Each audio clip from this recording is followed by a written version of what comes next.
Creativity is an addiction. We always want to create, and especially at night. When people wake up at 2, 3 o'clock in the morning, they get frustrated because, what am I doing awake? Well, wait, instead of getting angry at yourself, learn to listen to the creative self. Trust me, you're going to get back to sleep when you allow the visions that the creative mind is trying to plant in your dreams. Don't fight it. Go with the flow. Unplugged because we will always say yes to creativity. Totally uncut because we all make mistakes. So turn it into a tool. This is Arroe Unplugged. It's called stream thinking. It's believing in the power of now. Learning how to trust free-form writing. And it's not something that just lands on your sheet of paper or on your computer screen. It's something that you've got to practice every day.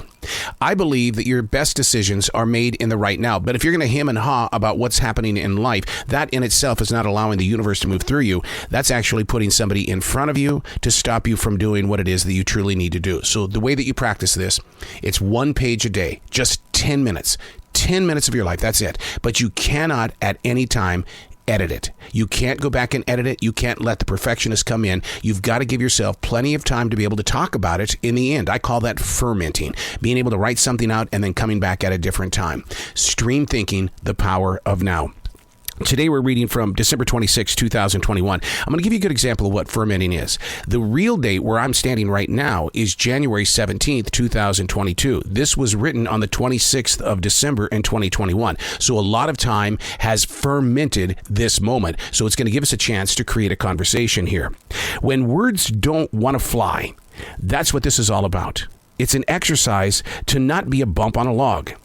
It's way too easy, and you can admit to this, it's way too easy to sit around and just be quiet. Yet the storms brew within our thick skin.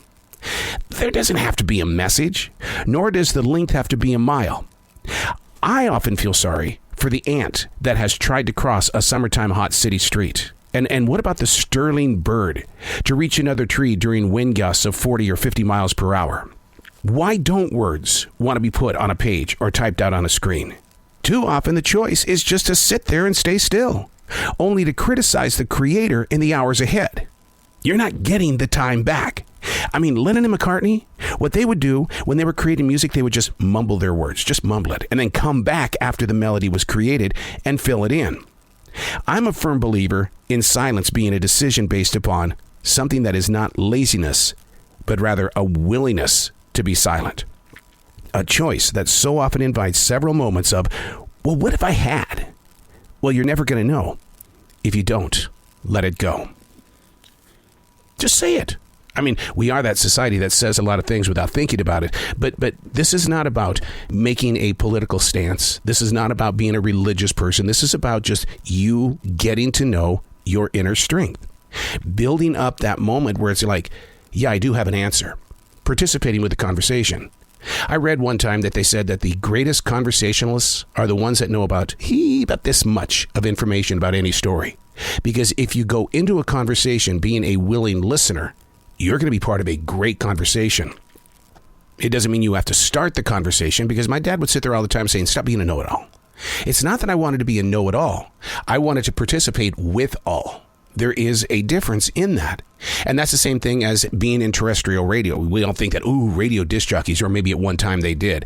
Sure, we would come out in the performance, but we didn't have enough time on those song intros to really give you the better, greater idea. That was way before talk radio became the thing. And nowadays, there's many times that talk radio hosts will say too much just to get you riled up.